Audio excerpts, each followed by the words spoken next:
Good evening. I hope you're having a great night. Tonight we are going to be talking about something so simple but so important if you are looking to get more results in your life. Is this you? Stay tuned. We are going to be talking about attitude. Not what I thought I was going to hear when I was listening to this information earlier on today, but when you hear it, it kind of all falls into place and it makes sense. Salut Angelique. It makes sense, right? The attitude, your attitude towards life is going to determine life's attitude towards you, right? So stick with me if this catches your attention. I have been following Bob Proctor's Paradigm course this weekend. Oh my gosh, I'm like, where has this man been all my life? I am totally obsessed with what I'm learning.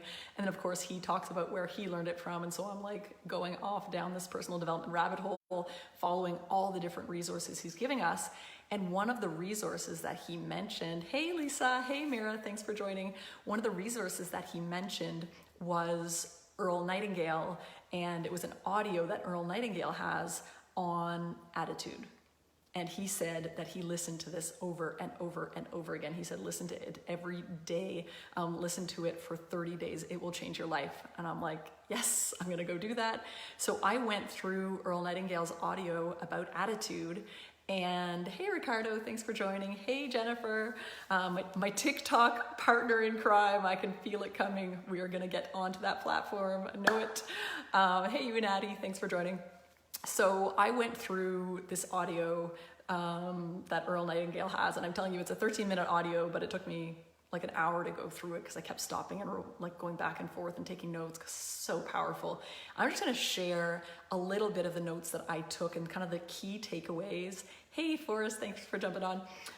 The key takeaways that I had, and then at the end, I have 2 exercises that are, I'm telling you, they're simple, not easy, but anybody can do these. Anybody can do these and you will raise your standard, which I think is so cool, right? This is the thing about personal development. It's for everybody. And I think that's one of the things I love most about it. So I'm reading from my notes here. So basically you want to just accept and embrace this concept that we shape our own life. Okay. And your attitude will determine the shape that it takes.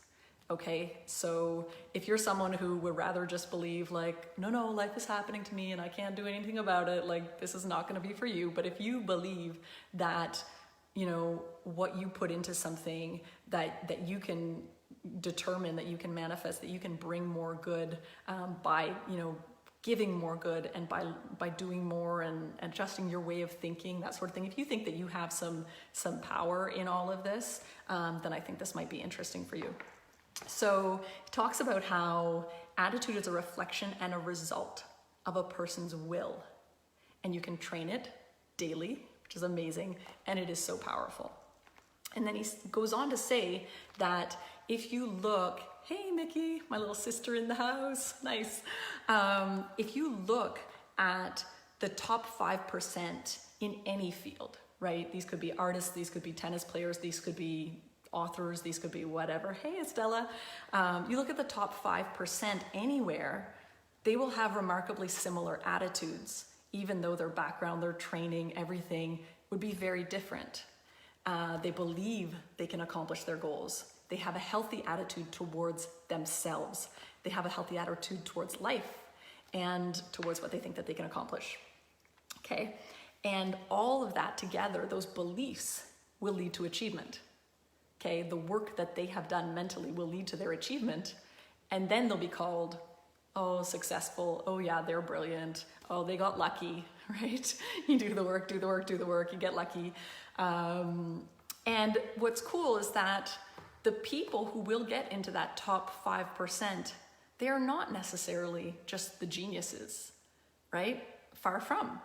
And you look at Bob Proctor's example, comes from not the best background. I mean, he talks about he had not picked up a book until he was 26 years old. And then you look at where he is now, which is, I mean, the most vibrant 86-year-old I have ever seen speak. So powerful.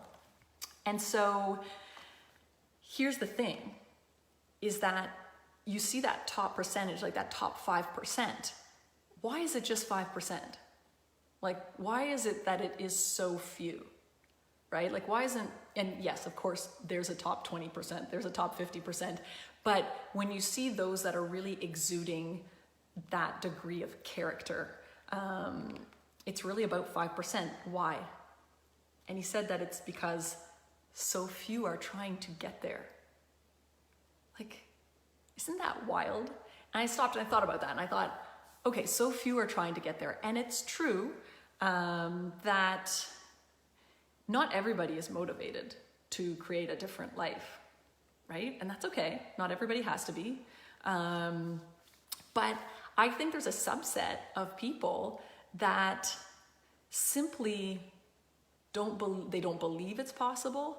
They're not even aware that they could be there.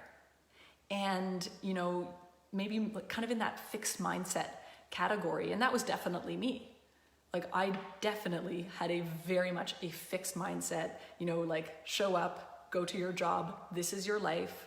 I was happy. I didn't realize any of this stuff existed. I didn't realize how many more things my brain could do because I just wasn't aware of this sort of thing. And then when you realize, you're like, oh my gosh, like the top 5% is achievable for anybody who's ready to do the work. Okay. So then he goes on to kind of talk about how can you pick this person out of a crowd. Okay. And you know who I'm talking about. This is the person, they come into a room and the room lights up. Like this top 5%, these people will come into a room and the energy shifts in the room. They walk a certain way. They carry themselves a certain way. And the thing is that they didn't get there because of their results. Their results have come because they got there. And I think this was the massive shift for me. And this is something that I actually now in retrospect, like my coach has helped me realize this. Like, I was waiting to show up bigger until I had the results. And they were never going to come until I started showing up bigger. They just weren't. I was not at a level where I had kind of earned that, right? You have to take that scary step and show up bigger before the results will come. And what did he say exactly here? There we go. You must first become mentally that which you are willing to achieve. You must expect success long before the tangible rewards have been earned. Oh my God, I'm telling you, I could do personal development all day. And so before you can become successful, what you want to do, and this is something actually that he talked about that I've talked about with my coach, and she's given me this phenomenal advice. And this is why coaching is just so powerful, right? She said, you want to look like, who are the 5 people that you want to become like? Hey, Carlotta, thanks for joining. Salut, Hélène. Who are the people who have what you want to have, who are trying to go where you want to go? I know, Estella, you are my personal development friend for sure. And then you want to become like them. How do they act? How do they talk? How do they walk? How do they conduct themselves? I was talking with my coach about how I'm like, my house is so cluttered and I know it shouldn't be. And I just feel like I never get to it. And she said, like, you know, look at the CEO of your company. Look at the top earners in your company. Do you think their house is cluttered? Start acting like them. It's like, oh my gosh. So now every time I'm doing the dishes, I'm like, Holton doesn't have dirty dishes lying around, right? But just, who is it you're trying to become? What habits do they have? So that's kind of been that's where I catch myself when I'm falling back into old patterns that I know are not serving me.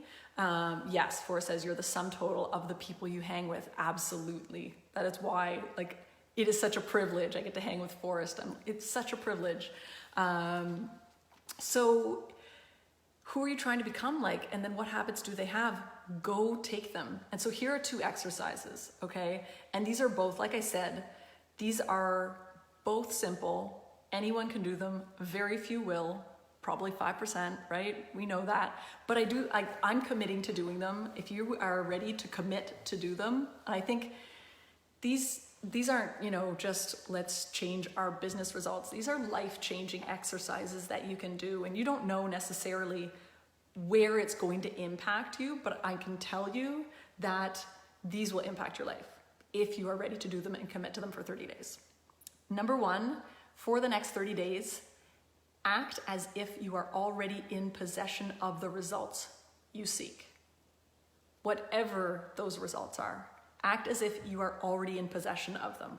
Like for me, I'm like, okay, there's a top rank in my company that I am running for. So now, tomorrow morning, I'm gonna wake up like the person who has already hit that rank. You better believe they wake up early, they wake up to an alarm, they have a morning routine. Every top earner in any company has a morning routine. Absolutely, has a morning routine. So I'm gonna start acting like it, right? Number two, treat every person on earth as if they are the most important person on earth. Isn't that beautiful? Every single person, because to them, they are, right? We all want to, something I heard years ago that I loved and I've always retained is you want to go through life thinking that everyone has a sign around their neck saying, make me feel good, make me feel important, make me feel valued. So that's what you want to do. That's your mission for the next 30 days.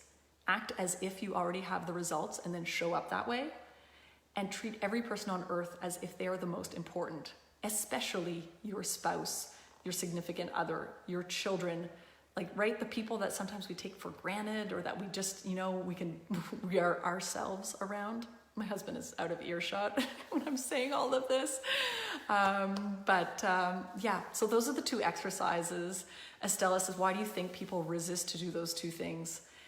I'm going through Bob's paradigm shift course right now. And so I would say that our paradigm wants us to stay there, right? Our paradigm is our habits. It is our wiring, and we are comfortable where we are. And so, shifting, no matter what, even if it's towards the best possible goal, shifting is a threat to your paradigm. It's a threat to your comfort zone. And so it's going to be scary. It's going to be resisted. It just is. You have to make a decision and you have to just go. So let's go. Let's lock arms. Whoever's on here, whoever wants to do these two exercises, let's go. So there you go. I hope that helps. I am in personal development, oh my gosh, overload right now. I'm totally loving it. Tonight we talked about attitude and how your attitude will determine your life. We went through two exercises that you could do for the next 30 days that are definitely going to change the results that you get from your life. I actually have a whole other 2 pages of notes that I don't have time to go through right now, but they are basically, I would call them like Earl Nightingale's 12 rules of life. I think they are super powerful. I went through and I've definitely been breaking at least 4 of them. So lots of room for improvement. If you'd like a copy of those, let me know and I would be very happy to share them with you. Thank you so much for listening. Appreciate you. Have a great night.